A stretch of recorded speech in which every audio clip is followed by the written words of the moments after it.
নমস্কার বন্ধুরা, পৃথিবীর সবচেয়ে ধনী মানুষ ইলন মাস্ক। সংবাদ মাধ্যমের হেডলাইনে প্রায় তার নাম আসে। বিতর্ক যেন তার পিছু ছাড়তেই চায় না। তা সত্ত্বেও তার সম্পদ এখন প্রায় $1 ট্রিলিয়ন ছুঁতে চলেছে। সোজা ভাষায় বললে এই একজন মানুষের সম্পদ ইন্ডিয়ার প্রায় 100 কোটি মানুষের 1 বছরের আয়ের সমান। ভাবতে পারছেন? আজ আমরা তাকে দেখি একেবারে শীর্ষে, ভীষণই সাকসেসফুল একজন ব্যক্তি, একই সঙ্গে একাধিক বড় কোম্পানির সঙ্গে জড়িত। টেসলা, স্পেসএক্স, টুইটার, কোথাও সিইও, কোথাও মালিক, কোথাও প্রাইমারি ডিসিশন মেকার। কিন্তু আমরা আজ যেটা দেখি সেটা শুধু সাফল্যের শেষ ফ্রেমটা। এই সাফল্যের পেছনে আছে বছরের পর বছরের লড়াই, একটার পর একটা ব্যর্থতা, ভুল সিদ্ধান্ত, আবার নতুন করে দাঁড়ানোর জেদ আর অসম্ভব পরিশ্রম। আর এখানেই সবচেয়ে অবাক করা বিষয়টা আসে, তিনি কোনো রাজ পরিবারে জন্মাননি, কোনো বিলাসবহুল পরিবেশে বড় হননি।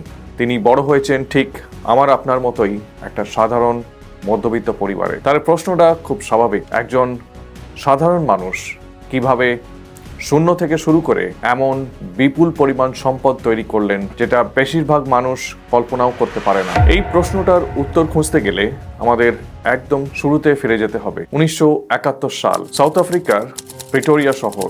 এই শহরেই জন্ম ইলন মাস্কের। তার পরিবার ছিল একেবারে সাধারণ মধ্যবিত্ত, কিন্তু ছোটবেলা থেকেই তিনি ছিলেন আলাদা। তিনি খুব কম কথা বলতেন, বেশিরভাগ সময় নিজের ভেতরেই থাকতেন। ঘন্টার পর ঘন্টা বই পড়তেন, এনসাইক্লোপিডিয়া, সায়েন্স ফিকশন, ভবিষ্যৎ, মহাকাশ, এইসব বিষয় নিয়ে। অনেক সময় এমন হতো তিনি নিজের চিন্তার মধ্যে এতটাই ডুবে যেতেন যে চারপাশে কি হচ্ছে সেটা খেয়ালই করতেন না। পরিবারের লোকজন প্রথমে ভেবেছিলেন হয়তো তার শোনার কোনো সমস্যা আছে, তাই তাকে ডাক্তার দেখানো হয়েছিল। পরে বোঝা যায় এটা কোনো অসুখ নয়, তিনি আসলে নিজের মাথার ভেতরে জিনিসগুলো কল্পনা করতেন, ভেঙে ভেঙে সেগুলোকে বুঝতেন। কিন্তু স্কুলের বাচ্চারা এই আলাদা হওয়াটাকে বুঝতে পারেনি। আনফরচুনেটলি তাদের চোখে তিনি ছিলেন চুপচাপ, অদ্ভুত। তিনি বাকি সবারই মতো নয়। আর এই অন্যরকম হওয়ার জন্য তাকে খুব তাড়াতাড়ি একটা কঠিন দাম দিতে হয়। স্কুলে তাকে নিয়মিত বলি করা হতো, ঠাট্টা, অপমান সবই চলতো। একদিন পরিস্থিতি এতটাই খারাপ হয় যে কয়েকজন ছেলে মিলে তাকে সিঁড়ি থেকে ফেলে দেয়। মারটা এতটাই গুরুতর ছিল যে তাকে হাসপাতালে পর্যন্ত ভর্তি করতে হয়। ভাবুন তো, এই বয়সে এমন অভিজ্ঞতা অনেক মানুষকেই ভেঙে দেয়, কিন্তু তার ক্ষেত্রে এটা অন্যরকম ভাবে কাজ করেছিল। এই ঘটনাগুলো তাকে থামিয়ে দেয়নি, বরং আরো চুপচাপ করে তুলছিল। আরো নিজের ভেতরে তিনি ঢুকে যাচ্ছিলেন, অনেকটা ইন্ট্রোভার্টের মতো। তিনি বাইরের দুনিয়া থেকে দূরে সরে গিয়ে আরো বেশি সময় কাটাতে শুরু করলো নিজের মধ্যে, বইয়ের মধ্যে, চিন্তার মধ্যে আর কল্পনার সঙ্গে। আর ঠিক এই সময় তার জীবনে আসে একটা ছোট কিন্তু গুরুত্বপূর্ণ টার্নিং পয়েন্ট। তার বয়স তখন প্রায় 10 বছর। একদিন তিনি প্রথমবারের মতো একটা কম্পিউটার দেখেন। আজকের দিনে কম্পিউটার খুব সাধারণ জিনিস। কম্পিউটার, ল্যাপটপ সবারই বাড়িতে বাড়িতে, মোবাইল ডিভাইস, আইপ্যাড, ট্যাবলেট সবারই বাড়িতে বাড়িতে। তখন এটা কিন্তু খুব সাধারণ ছিল না, এটা ছিল মধ্যবিত্ত পরিবারের ধরাছোঁয়ার বাইরে। বাড়িতে অনেক অনুরোধের পর শেষ পর্যন্ত তিনি একটা কম্পিউটার পান, মাত্র 5 কিলোবাইট মেমোরি। ভাবুন তো, প্রযুক্তি এখন এত আধুনিক হয়ে গেছে যে 5 কিলোবাইট শুনলে আজ অনেকেই হাসবেন, কিন্তু তখন এই ছোট্ট যন্ত্রটাই ছিল তার পুরো দুনিয়া। এই কম্পিউটারের সঙ্গে একটা প্রোগ্রামিং শেখার বইও তিনি কিনেছিলেন। সাধারণত যেটা শেষ করতে প্রায় 6 মাস লাগে, তিনি সেটা শেষ করে ফেলেছিলেন মাত্র 3 দিনে, না ঘুমিয়ে একটানা বসে। আর এই কম্পিউটার প্রোগ্রামিং এর উপরে তার যে ভালোবাসা তাকে এনে দেয় তার জীবনের প্রথম উপার্জন মাত্র 12 বছর বয়সে। কিভাবে সেই ছোট্ট শুরুটা তার জীবনে প্রথম বড় দরজা খুলে দেয়, এই মোটিভেশনটাই তার জীবনে অনেকটা সাপোর্ট দেয়, অনেকটা এগিয়ে নিয়ে যায়। 1984 সাল, তার বয়স তখন মাত্র 12। এই ছোট কম্পিউটারটাই ব্যবহার করে তিনি নিজেই একটা ভিডিও গেম বানান। গেমটার নাম ছিল ব্লাস্টার। আজকের দৃষ্টিতে দেখলে এটা খুব সাধারণ একটা গেম, কিন্তু তখন একটা 12 বছরের বাচ্চার পক্ষে নিজে কোড লিখে গেম বানানো একেবারেই সাধারণ বিষয় ছিল না। তিনি এই গেমটা একটা ম্যাগাজিনে পাঠান, আর সেখান থেকে তিনি পান $500। টাকাটা খুব বড় নয়, কিন্তু এই অর্থটা ছিল বিশাল। এই প্রথমবার তিনি বুঝতে পারেন তিনি কিছু বানাতে পারেন, মানুষ সেটা ব্যবহার করতে পারে, তার চিন্তাগুলোর বাজারে দাম আছে, সেটার জন্য টাকা দিতেও রাজি। একটা ছোট্ট কিন্তু গভীর পরিবর্তন। এই $500 তাকে ধনী করে দেয়নি, কিন্তু তার ভাবনাটা বদলে দিয়েছিল। তিনি বুঝে গিয়েছিলেন ভবিষ্যতে টাকা আসবে চাকরি থেকে নয়, তিনি কিছু তৈরি করার মাধ্যমে। তো এই বয়সে বেশিরভাগ বাচ্চা ভাবে পরীক্ষা, নাম্বার, স্কুল, কিন্তু সেই সময় তিনি ভাবছিলেন ভবিষ্যৎ, প্রযুক্তি আর সম্ভাবনা। এই চিন্তাটাই পরবর্তী কয়েক বছরে তাকে একটা বড় সিদ্ধান্তের দিকে নিয়ে যায়। স্কুলে পড়ার সময়ই তিনি বুঝতে পারেন যে তিনি যে পরিবেশে আছেন, মানে তখনকার যে বর্তমান পরিবেশ ছিল প্রেটোরিয়ায় বা সাউথ আফ্রিকায়, সেখানে বড় কিছু করা কঠিন, সুযোগ খুব সীমিত, ভবিষ্যতের যে অপরচুনিটি খুবই লিমিটেড। আর তখনই তিনি ডিসাইড করেন যদি সত্যিই বড় কিছু করতে হয় তাহলে আমাকে বড় ময়দানে নামতে হবে। এই সিদ্ধান্ত নেওয়া সহজ ছিল না, কারণ এর মানে ছিল পরিচিত জায়গা ছাড়া, পরিবার ছাড়া, বন্ধু বান্ধব ছাড়া একেবারে নতুন জায়গায় নতুন করে শুরু করা। কিন্তু তিনি পিছিয়ে যাননি। 17 বছর বয়সে তিনি দক্ষিণ আফ্রিকা ছাড়েন। তার প্রথম গন্তব্য ছিল কানাডা, কারণ সেখানে গেলে তার পড়াশোনা চালিয়ে যাওয়ার সুযোগ ছিল। আর অনেকেই হয়তো জানবেন, কানাডা গেলে আমেরিকায় যাওয়ার পথও খুলে যেত। তখন কানাডায় তার জীবন মোটেও আরামদায়ক ছিল না। তিনি ছোটখাটো কাজ করেছেন, কখনো তিনি বয়লার রুম পরিষ্কার করতেন, কখনো খামারে কাজ করতেন।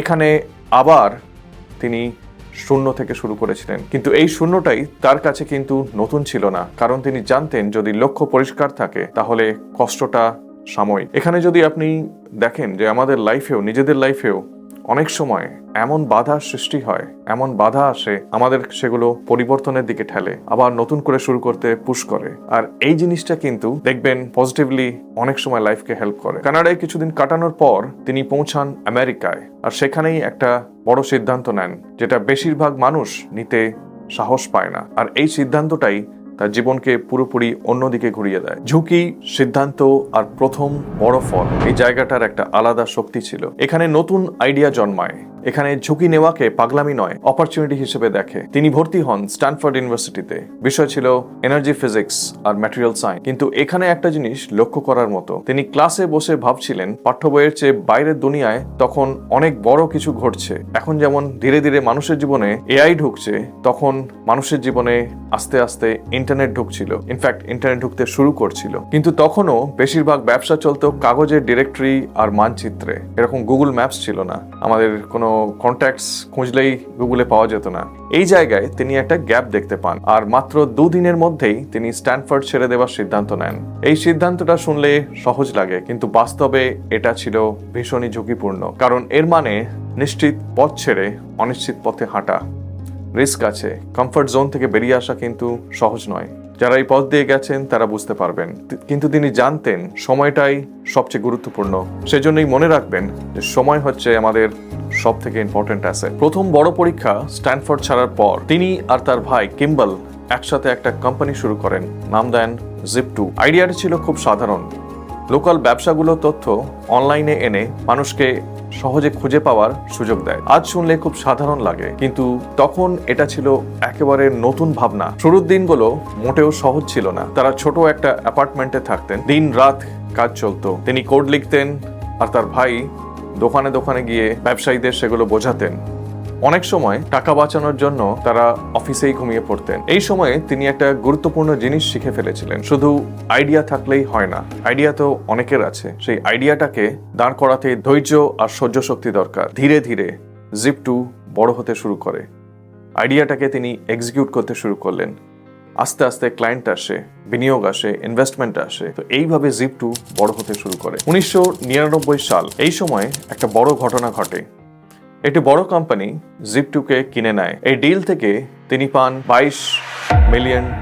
এই জায়গাটায় বেশিরভাগ মানুষ কিন্তু থেমে যায়। এত টাকা হাতে পেলে অনেকে ভাবেন এবার আরামের জীবন, কিন্তু তিনি আলাদা সিদ্ধান্ত নেন। এই টাকা তার কাছে লক্ষ্য ছিল না। ভেবে দেখুন, তিনি কিন্তু টাকার পিছনে ছোটেননি, তিনি ছুটেছিলেন ভ্যালুর পিছনে। কোথায় কাস্টমারকে ভ্যালু দেবে, কি প্রবলেম সলভ করবে। এই টাকা ছিল পরের লড়াইয়ের জন্য জ্বালানি, এবং তিনি জীবনে রিস্ক নিতে ভয় পাননি। তিনি বুঝেছিলেন এ তো সবে শুরু, অপরচুনিটি আনলিমিটেড। এই টাকা তাকে সুযোগ করে দিয়েছিল আরো বড় ঝুঁকি নেবার। Zip2 থেকে পাওয়া প্রায় $22 মিলিয়ন তার জীবনে একটা নতুন দরজা খুলে দিয়েছিল। এবার তিনি ছোট কিছু ভাবছিলেন না, তিনি ভাবছিলেন এবার যদি পুরো একটা সিস্টেম বদলে দেওয়া যায় কিনা। এই সময় তিনি একটা বিষয় লক্ষ্য করেছিলেন, ব্যাংকিং ব্যবস্থা তখন ছিল খুবই স্লো, খুব পুরনো, পেপার ওয়ার্কে ভরা, আর সাধারণ মানুষের জন্য অনেকটাই জটিল। তার মাথায় একটা প্রশ্ন ঘুরছিল, সবকিছু যদি অনলাইনে করা যায় তাহলে কেমন হয়। এই ভাবনা থেকেই 1999 সালে তিনি শুরু করেন X.com। লক্ষ্য ছিল খুব বড়, পেমেন্ট, ট্রান্সফার, সেভিংস, লোন সবকিছু এক জায়গায়, পুরোপুরি অনলাইনে। আজ শুনলে সেটা স্বাভাবিক লাগে, কিন্তু তখন মানুষ অনলাইনে টাকা পাঠাতে ভয় পেত।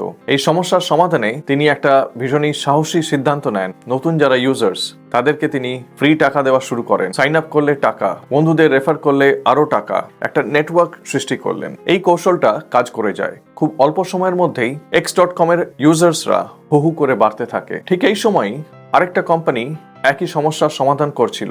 তার নাম ছিল পেপল। দুটো কোম্পানির মধ্যে তীব্র প্রতিযোগিতা শুরু হয়।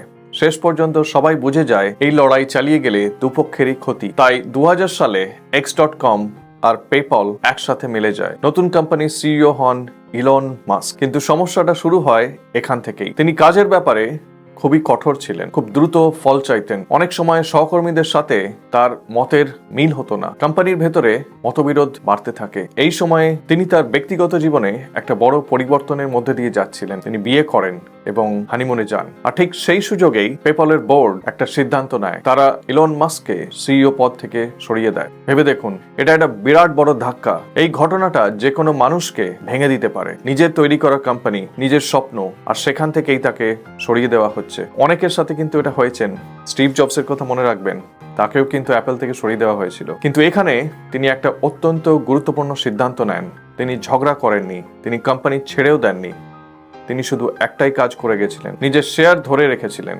তিনি জানতেন পথ চলে যেতে পারে, কিন্তু যদি কোম্পানি কোনোদিন সফল হয় তাহলে তার পার্টনারশিপ সবচেয়ে গুরুত্বপূর্ণ। 2022 সালে একটা বড় ঘটনা ঘটে। এবারে ইবে পেপলকে কিনে নেয় প্রায় $1.5 বিলিয়ন।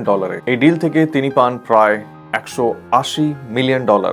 ভাবুন, প্রথমে $22 মিলিয়ন ছিল, সেটাকে ইনভেস্ট করে যে কোম্পানিগুলো সেইখান থেকে $180 মিলিয়ন পেয়েছেন। এবার আর কেউ বলতে পারেনি এটা ভাগ্য। এই টাকা এসেছিল একটার পর একটা সিদ্ধান্তের ফল হিসেবে। এই $180 মিলিয়ন তাকে শুধু ধনী করেনি, এই টাকা তাকে স্বাধীন করে দিয়েছিল, ফাইন্যান্সিয়াল ফ্রিডম দিয়েছিল, এমন কিছু করার জন্য যেটা খুব কম মানুষ ভাবতে সাহস পায়। পেপল থেকে পাওয়া প্রায় $180 মিলিয়ন ইলন মাস্ককে আরাম করে বাঁচার সুযোগ দিয়েছিল। চাইলেই তিনি থেমে যেতে পারতেন সেখানে, কিন্তু তিনি থামেননি। এই সময় তার মাথায় ঘুরছিল একটা পুরনো কৌতূহল, মানুষ কি কখনো অন্য গ্রহে গিয়ে থাকতে পারবে? তিনি লক্ষ্য করছিলেন মহাকাশ গবেষণা ধীর হয়ে যাচ্ছে। নাসার যে ইনভেস্টমেন্ট সেটা শুধু গভর্নমেন্ট থেকেই, এবং আস্তে আস্তে এগুলো স্লো হয়ে যাচ্ছে। আর তার খরচ আকাশ ছোঁয়া। আর বেশিরভাগ মানুষই ধরে নিয়েছে যে এটা শুধু সরকারের কাজ। তিনি কিন্তু এটা মানতে রাজি হননি। মহাকাশে কিছু করতে গেলে রকেট দরকার, আর তখন রকেট মানেই ছিল সরকারি সংস্থা বা বড় বড় প্রতিরক্ষা কোম্পানিগুলি, ডিফেন্স কোম্পানিগুলি। তিনি রাশিয়ায় যান পুরনো ইন্টারকন্টিনেন্টাল মিসাইল কেনার জন্য। কিন্তু সেখানে গিয়ে তিনি একটা বাস্তবতার মুখোমুখি হন। তাকে কোনো গুরুত্বই দেওয়া হয়নি। তার বয়স ছিল কম, তাকে সিরিয়াসলি কেউই নিচ্ছিল না, আর দাম অত্যন্ত বেশি। তিনি যখন সেই ফ্লাইটে রিটার্ন করছিলেন তখন তিনি বসে বসে হিসেব কষতে শুরু করেন। কাগজে কলমে হিসেব করে দেখেন। তিনি বুঝতে পারেন রকেট বানানোর আসল খরচ মোট দামের খুব সামান্য অংশ, বাকি সবটাই হচ্ছে আলতুফালতু কাজ, অকার্যকর পদ্ধতি, মাঝখানের দালাল আর অপ্রয়োজনীয় জটিলতা। আর সেখানেই তিনি একটা বড় সিদ্ধান্ত নেন, আমরা নিজেরাই রকেট বানাবো। ভাবুন তার মনে কতটা জোর। 2022 সালে তিনি শুরু করলেন তার নতুন কোম্পানি স্পেস এক্স। লক্ষ্য খুব পরিষ্কার, মহাকাশে যাওয়ার খরচ নাটকীয়ভাবে কমানো। তিনি একসাথে নিয়ে আসেন অভিজ্ঞ ইঞ্জিনিয়ার, নতুন চিন্তার মানুষ, আর একটাই নিয়ম, সবকিছু নিজেরাই বানাবো। এই সিদ্ধান্তটা ছিল ভীষণ ঝুঁকিপূর্ণ, কিন্তু এতে নিয়ন্ত্রণ ছিল। স্পেস এক্স এর প্রথম রকেটের নাম ছিল ফ্যালকন 1। তখন বাজারে একটা ছোট্ট স্যাটেলাইট পাঠাতে খরচ হতো প্রায় $70 মিলিয়ন। ইলন মাস্ক বললেন, আমরা এই খরচ কমিয়ে এই পুরো রকেটটাকে তৈরি করব $7 মিলিয়ন। শুনতে পাগলামি লাগছিল। বছরের পর বছর কাজ চলল। অবশেষে 2006 সালে প্রথম লঞ্চের দিন এলো। রকেট তো উঠলো, কয়েক সেকেন্ড পরেই সব শেষ। ব্যর্থতা। তিনি কিন্তু থেমে যাননি। দ্বিতীয় লঞ্চ, আবার ব্যর্থতা। তৃতীয় লঞ্চ 2008 সালে, আবারও ব্যর্থতা। এই তিনটে ব্যর্থতায় প্রায় $100 মিলিয়ন পড়ে গিয়েছিল। স্পেস এক্স এর কাছে টাকা ছিল মাত্র একটা লঞ্চ করার জন্য। আর এখানেই পরিস্থিতি সবচেয়ে কঠিন হয়ে ওঠে স্পেস এক্স এর জন্য এবং ইলন মাস্কের জন্য। একই সময়ে আরেকটা বড় বিপর্যয়। ঠিক এই সময়ই তার আরেক কোম্পানি ভীষণ সমস্যায় পড়ে। সেই কোম্পানির নাম ছিল টেসলা। একদিকে স্পেস এক্স একেবারে শেষের পথে, অন্যদিকে টেসলা প্রায় দেউলিয়া হওয়ার মুখে। যে কেউ হলে একটা বেছে নিত, কিন্তু তিনি নেননি। তিনি নিজের ব্যক্তিগত সম্পদ বিক্রি করতে শুরু করেন, গাড়ি, বিলাসিতা, তার বাড়ি, সমস্ত কিছু। কারণ তার কাছে এই কোম্পানিগুলো ছিল শুধু ব্যবসা নয়, ভবিষ্যতের ব্যাট, যেটা কোনো মানুষ করতে পারেনি, সেই রকম ব্যাট। 2008 সালের শেষের দিকে ফ্যালকন 1-এর চতুর্থ লঞ্চের দিন আসে। এইবার ব্যর্থ হলে স্পেসএক্স একদম শেষ। কাউন্টডাউন শুরু হয়, রকেট ওঠে, প্রথম ধাপ সফল, দ্বিতীয় ধাপ সাকসেসফুল। কয়েক মিনিটের নীরবতা, তারপরেই কন্ট্রোল রুমে শোনা যায় রকেট এবারে অরবিটে পৌঁছে গেছে। স্পেসএক্স ইতিহাস তৈরি করে, প্রথম বেসরকারি কোম্পানি হিসেবে অরবিটে তারা একটা রকেট পৌঁছে দেয়। কয়েক সপ্তাহের মধ্যেই নাসা দেয় $1.6 বিলিয়ন চুক্তি। স্পেসএক্স বেঁচে যায়। এই সাফল্য স্পেসএক্সকে বাঁচিয়েছিল, কিন্তু টেসলা তখনও অনিশ্চয়তার মধ্যে। নাসার চুক্তি আসার জন্য স্পেসএক্স বেঁচে গেছিল, কিন্তু একই সময়ে তার আরেক স্বপ্ন ভীষণ বিপদের মুখে পড়ে। সেই স্বপ্নের নাম ছিল টেসলা। এই টেসলা শুরুতে তার নিজের কোম্পানি ছিল না, কয়েকজন ইঞ্জিনিয়ার এই কাজটা শুরু করেছিলেন। তিনি প্রথমে ছিলেন ইনভেস্টর এবং সেই হিসেবেই তিনি এই কোম্পানির সাথে যুক্ত হন। পরে ধীরে ধীরে তিনি কোম্পানির নেতৃত্বে আসেন। লক্ষ্য ছিল পরিষ্কার, ইলেকট্রিক গাড়ি বানাতে হবে। সমস্যা ছিল অনেক, ব্যাটারি প্রযুক্তি তখন খুব নতুন, খরচ দ্রুত বাড়ছিল। প্রথম গাড়ি রোডস্টার বানাতে তার খরচ পড়েছিল ইনিশিয়াল খরচের অনেক বেশি। আর ঠিক তখনই 2008 সালে বিশ্বব্যাপী আর্থিক সংকট আঘাত হানে। গ্লোবাল ফাইন্যান্সিয়াল ক্রাইসিস চলছিল, মনে আছে? বিনিয়োগকারীরা পিছিয়ে যান, ব্যাংকগুলো ঋণ দিতে চায় না, টেসলা প্রায় দেউলিয়ার মুখে। এই সময় তিনি এমন একটা অবস্থায় দাঁড়িয়েছিলেন যেখানে বেশিরভাগ মানুষ একটা সিদ্ধান্ত নিত, একটা বাঁচাও, অন্যটা ছেড়ে দাও, কিন্তু তিনি তা করেননি। এই সময় তিনি নিজের ব্যক্তিগত সম্পদ একটার পর একটা বিক্রি করতে শুরু করেন। যে কোনো বিলাসিতা কমিয়ে দিয়েছিলেন। সব টাকা ঢুকছে কোম্পানি বাঁচানোর জন্য, কারণ তার কাছে টেসলা শুধু ব্যবসা ছিল না, এটা ছিল ভবিষ্যৎ, একটা নতুন রেভলিউশন, ইলেকট্রিক কারের একটা নতুন রেভলিউশন। শেষ মুহূর্তে 2008 সালের ডিসেম্বর মাসে টেসলা পায় জরুরি তহবিল। কয়েকদিনের ব্যবধানে কোম্পানি দেউলিয়া হওয়া থেকে বেঁচে যায়। এই সিদ্ধান্তটা তার জীবনের সবচেয়ে বড় চাপের সিদ্ধান্তগুলোর মধ্যে একটা ছিল। 2012 সালে টেসলা লঞ্চ করে মডেল এস। এটা শুধু আরেকটা গাড়ি ছিল না, দ্রুত দূরত্বে এগিয়ে তার যে লং ডিস্টেন্স যেতে পারত। ডিজাইন ছিল একদম আলাদা, আর প্রযুক্তিতে সময়ের থেকে অনেক এগিয়ে। গাড়ির ভিতরে ছিল বড় স্ক্রিন, সফটওয়্যার আপডেট, মানুষের তাক লেগে গেছিল। মডেল এস পুরস্কার পায়। টেসলা প্রথমবার লাভের মুখ দেখে।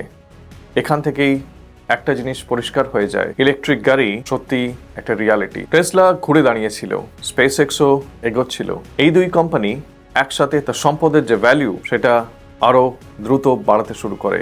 কিন্তু এখানেই গল্প শেষ নয়। টেসলা আর স্পেসএক্স দুটোই তখন বেঁচে গেছে, কিন্তু বেঁচে থাকা আর ইতিহাস বদলে দেওয়ার মধ্যে একটা বড় পার্থক্য আছে। আর ঠিক এখানেই তিনি আবার এমন একটা সিদ্ধান্ত নেন যেটা গোটা ইন্ডাস্ট্রির নিয়ম বদলে দেয়। দীর্ঘদিন ধরে মহাকাশ শিল্পে একটা জিনিস ধরে নেওয়া হয়েছিল, রকেট একবার ব্যবহার করা হবে বা একবার ব্যবহার করা যাবে, তারপর ফেলে দিতে হবে। তিনি এই ধারণাটাকে প্রশ্ন করেন, কেন প্লেন ল্যান্ড করে আর রকেট পারে না?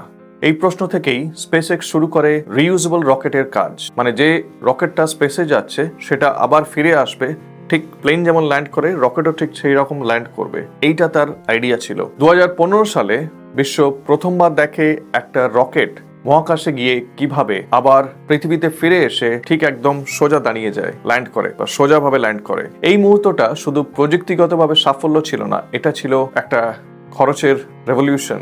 কতটা খরচ বাঁচানো যায়, মানে একটাই রকেট বারবার এবার ইউজ করা যাবে। মহাকাশে যাওয়ার খরচ নাটকীয়ভাবে কমে যায়। স্পেসএক্স ধীরে ধীরে বাজারে একচ্ছত্র হয়ে ওঠে। সরকারি চুক্তি আসে, বেসরকারি ক্লায়েন্ট আসে, আর স্পেসএক্স এর মূল্য দ্রুত বাড়তে থাকে। এরপর আসে আরেকটা পদক্ষেপ। ভাবুন, তার মাথা কিন্তু থেমে থাকে না, তার মাথা একের পর এক প্রবলেম সলভ করতে থাকে। তিনি কিন্তু টাকার পেছনে ছোটেননি, তিনি প্রবলেম সলভ করতেন। এরপর আসে আরেকটা বড় পদক্ষেপ, স্টারলিংক। হাজার হাজার ছোট স্যাটেলাইট, পৃথিবীর চারদিকে জাল। লক্ষ্য একটাই, যেখানে ফাইবার ব্রডব্যান্ড নেই, যেখানে নেটওয়ার্ক পৌঁছয় না, সেখানেও ইন্টারনেট পৌঁছে দেবেন। স্টারলিংক শুধু ব্যবসা নয়, এটা ছিল একটা নতুন ইনফ্রাস্ট্রাকচার। এই প্রকল্প স্পেসএক্স এর ভবিষ্যৎ ভ্যালুকে আরো বাড়িয়ে দেয়। এদিকে টেসলাতেও আরেকটা বড় বদল আসছিল। মডেল এস প্রমাণ করেছিল ইলেকট্রিক গাড়ি ভালো হতে পারে, লং ডিস্টেন্স চলতে পারে, কিন্তু তিনি জানতেন যে সেটা যথেষ্ট নয়। ভবিষ্যৎ বদলাতে গেলে গাড়ি পৌঁছতে হবে সাধারণ মানুষের হাতে। এরপর আসে মডেল 3, মডেল ওয়াই। দামও কমতে থাকে, উৎপাদন বাড়তে থাকে। টেসলা ধীরে ধীরে একটা গাড়ির কোম্পানি থেকে একটা প্রযুক্তি কোম্পানি হয়ে ওঠে। শেয়ারের দাম আরো বাড়তে থাকে, বাজারে বিশ্বাস তৈরি হয়। ইলন মাস্ক যা বলে সেটা করে দেখায়। এখান থেকেই তার সম্পদের ভ্যালু হঠাৎ আকাশ ছোঁয়া হয়ে ওঠে। এই সময় তিনি হয়ে ওঠেন পৃথিবীর সবচেয়ে ধনী মানুষ। কিন্তু এই সাফল্যের সঙ্গে এসে যায় বিতর্ক। তার কাজের ধরন খুবই কঠোর, কাজের চাপও প্রচন্ড। অনেকে অভিযোগ করেন তিনি সোশ্যাল মিডিয়ায় খুব সরাসরি কথা বলেন, কাঠখোট্টা মানুষ। অনেক সময় তার বক্তব্য বাজারে প্রভাব ফেলে। তিনি টুইটার কিনে নেন এবং নামকরণ করেন এক্স। বড় সিদ্ধান্ত নেন, অনেক কর্মী ছাঁটাই হয়। কেউ তাকে দেখে ভবিষ্যৎ নির্মাতা হিসেবে, কেউ দেখে বিতর্কিত নেতা হিসেবে। এই দুই দিক একসাথেই চলতে থাকে। এখানে এসে একটা বিষয় পরিষ্কার হয়ে যায়, তিনি ধনী হয়েছেন একটা বড় লটারিতে নয়, একটা হঠাৎ আইডিয়ায় নয়। তিনি ধনী হয়েছেন কারণ তিনি বারবার ঝুঁকি নিয়েছেন, রিস্ক নিয়েছেন। ব্যর্থতার পরও তিনি থেমে যাননি। আর তিনি ইনিশিয়াল যে টাকা পেয়েছিলেন সেই টাকায় আরামে খরচ করেননি, বরং সেটাকে ইনভেস্ট করেছিলেন তার নতুন আইডিয়াতে, নতুন ব্যবসায়, একটার পর একটা। আজ আমরা তার সম্পদের অঙ্ক দেখি, সংখ্যাটা অবিশ্বাস্য। ভাবুন তো, তার যে সম্পদ, একের পরে কতগুলো শূন্য আছে, গুনতেই হিমশিম খাবো আমরা। কিন্তু গল্পটা সংখ্যার না, গল্পটা হলো একজন সাধারণ মধ্যবিত্ত পরিবারে বড় হওয়া মানুষ কিভাবে দীর্ঘ সময় ধরে সঠিক সিদ্ধান্তে লেগে থাকলে অসাধারণ কিছু তৈরি করা যায়, কিভাবে চিন্তা করলে ধীরে ধীরে সব বদলে যায়। সবাই ইলন মাস্ক হবে না, সবাই রকেটও বানাবে না, সবাই বিলিয়ন ডলারের কোম্পানিও গড়বে না, আর সেটাই স্বাভাবিক। কিন্তু আপনি যদি এই পর্বটা ভালো করে দেখেন তাহলে বুঝবেন যে তিনি শূন্য থেকে শুরু করে আজকের এই জায়গায় পৌঁছেছিলেন একটা খুব সাধারণ পথে। তিনি কখনো টাকার পেছনে ছোটেননি। তিনি শুরু করেছিলেন খুব ছোট ছোট সমস্যার সমাধান করা দিয়ে। যে কাজটা কেউ ভালোভাবে করছিল না, তিনি সেটা একটু ভালো করে করার চেষ্টা করেছিলেন। যে কাজটা খুব স্লো হচ্ছিল, তিনি সেটাকে একটু দ্রুত করে দিয়েছিলেন। যে জিনিসটা জটিল ছিল, তিনি সেটাকে একটু সহজ করে করছিলেন। এই ছোট ইমপ্রুভমেন্টগুলোকেই বলে ভ্যালু তৈরি করা। তিনি প্রথমে একটা ছোট গেম বানালেন, তারপর একটা ছোট বিজনেস প্রবলেম সলভ করলেন, তারপর একটু বড় সমস্যার দিকে এগোলেন। প্রতিবারই একই প্যাটার্ন, আগে ভ্যালু থেকে প্রফিট, আর সেই প্রফিট দিয়ে নেক্সট প্রবলেম সলভিং, পরের পর একটু বড় কাজ। এই একটাই জিনিস তিনি বারবার করেছেন, রিপিট। আর এইভাবেই তিনি তৈরি করেছিলেন আনইমাজিনেবল ওয়েলথ। মানুষ যা কল্পনাও করতে পারে না এতটা সম্পদ। একদিনে নয়, এক ধাপে নয়, ধাপে ধাপে। আপনার কাজ ছোট হতে পারে, আপনার প্রভাব সীমিত হতে পারে, কিন্তু আপনি যদি আপনার কাজের জায়গায় একটু হলেও ভ্যালু তৈরি করতে পারেন, একটু পরিবর্তন আনতে পারেন, সেখান থেকে শুরু হয় সব। আর এখন প্রশ্নটা অন্য, এত সম্পদ, এত ক্ষমতা, এত প্রভাব, এই সব কিছু দিয়ে ইলন মাস্ক এবারে কি করতে চলেছেন? মানুষকে কি সত্যি মঙ্গল গ্রহে নিয়ে যাবেন, না মানুষের ব্রেন আর আর্টিফিশিয়াল ইন্টেলিজেন্সকে একসাথে যুক্ত করবেন, নাকি এমন কোনো সমস্যার সমাধান করবেন যেটাকে আজ আমরা অসম্ভব বলেই ধরে নিয়েছি? একটা বিষয় নিশ্চিত, তিনি ভবিষ্যতের অপেক্ষা করেন না, তিনি ভবিষ্যৎ নিজে বানানোর চেষ্টা করেন। আর সেই জন্যই তিনি ইলন মাস্ক। আপনার কি মনে হয়? অবশ্যই কমেন্ট করে জানান। আজকের পর্বটি এটুকুই। যদি ভালো লাগে এই ভিডিওটিকে লাইক করুন আর চ্যানেলটিকে সাবস্ক্রাইব করুন। আবার একটা নতুন গল্প নিয়ে পরের এপিসোডে দেখা হবে। নমস্কার, ভালো থাকবেন, সুস্থ থাকবেন।